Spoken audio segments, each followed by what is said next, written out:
It's been a real honor and a joy in my career and in my life to be associated with Job Creators Network, because I've gotten to spend quality time with people like Alfredo Ortiz and Elaine Parker, who's the Chief Communications Officer for Job Creators Network, who joins us here on the Mike Gallagher Show for this busy Breaking News Monday. Because, Elaine, it's not just L.A. and the riots, but do you mind, can I ask you a little bit about the political ramifications of what we're seeing in getting the big, beautiful bill passed? Is there any correlation there, do you think? I mean, do you agree with me that the biggest chance normal America has is to continue to have victories at the ballot box?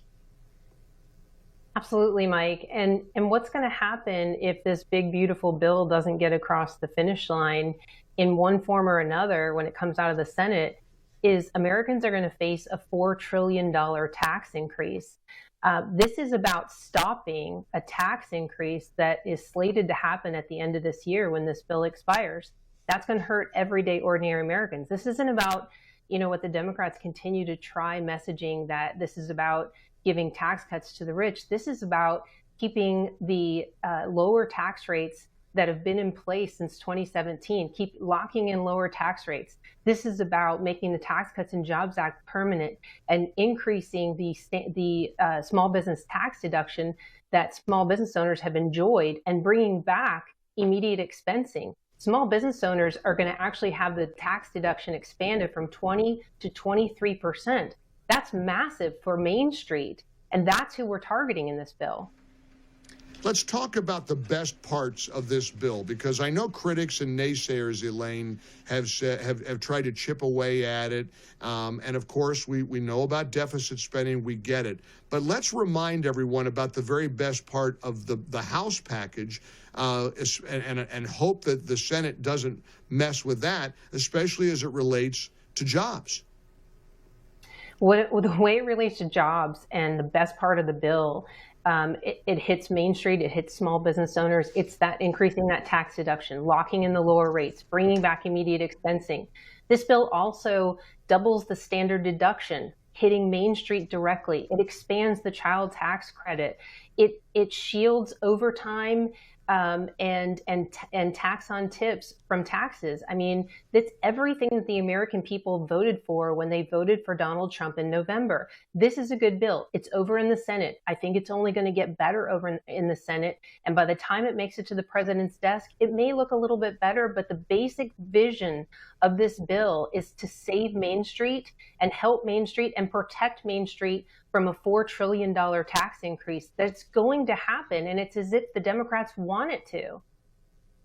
You have to be so thrilled, and I know we were in the middle of all this with you guys with the Tax Cuts and Jobs Act of 2017. Job Creators Network played a crucial role in getting that passed.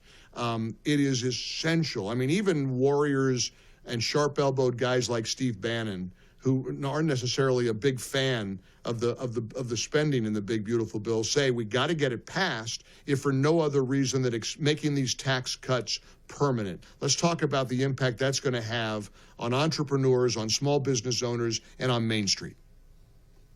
It's going to be a massive impact. I mean, we poll small business owners nationally, and 70% of small business owners tell us that they will, if they get this tax provisions permanent, they will reinvest in their communities, they will expand their businesses, they'll increase wages. I mean, 70% of small business owners, that cuts across party lines. I mean, you don't get 70% in any poll unless you're cutting across all party lines, because Main Street small business owners, they're not political. They believe in good policy that helps their small businesses and helps them grow, helps their employees thrive and do well and make more money. Because if the small business owner is able to reinvest back in their businesses, they can create jobs. And that is what helps this country prosper. That's what we saw in the 2017 Tax Cuts and Jobs Act. We had the greatest economy in 2018 and 2019 pre-pandemic that we had seen in half a century. We had the lowest unemployment we had seen in 50 years. We had wages rising at the bottom levels faster than the upper levels, which means blue collar workers were getting ahead actually faster than white collar workers.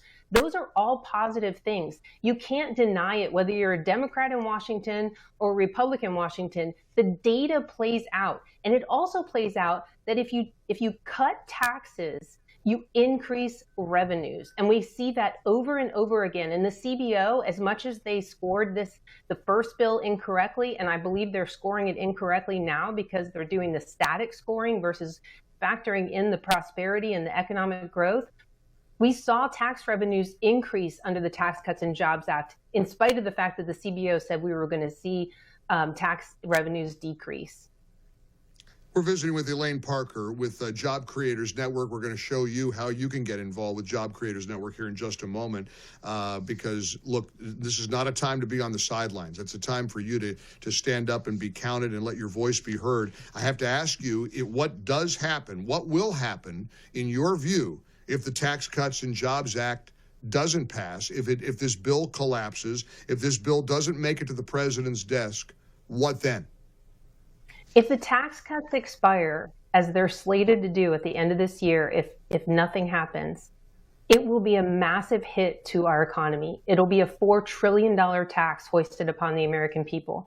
And what we've seen in the past, when taxes go up, small business owners, they stop spending, they stop investing, they stop hiring, they cut back on workers, they cut back on hours, they cut back on wages. All of those things will happen. The proof, just look at the first term under the Trump administration and the prosperity that we saw. We know it can happen. If your viewers will go to taxcutsnow.com, they can fill out a form online and send it to their elected representatives in Washington and tell them that they want tax cuts now. And it's so simple, frankly, Elaine. I did it a couple of weeks ago, and I was amazed at the ease. You guys have made it so user-friendly, but everybody needs to get off the sidelines. Make sure your voice is heard. And thanks to a great grassroots organization like Job Creators Network, you can do it. Go to taxcutsnow.com. Let's make sure the Senate hears from each and every one of us, and let's get this bill passed. Go to taxcutsnow.com. taxcutsnow.com. Elaine Parker, keep fighting the good fight. Great having you on the show. Welcome back, and we'll see you again soon. Thanks, Mike. You bet. Elaine Parker, Job Creators Network. Again, taxcutsnow.com, taxcutsnow.com.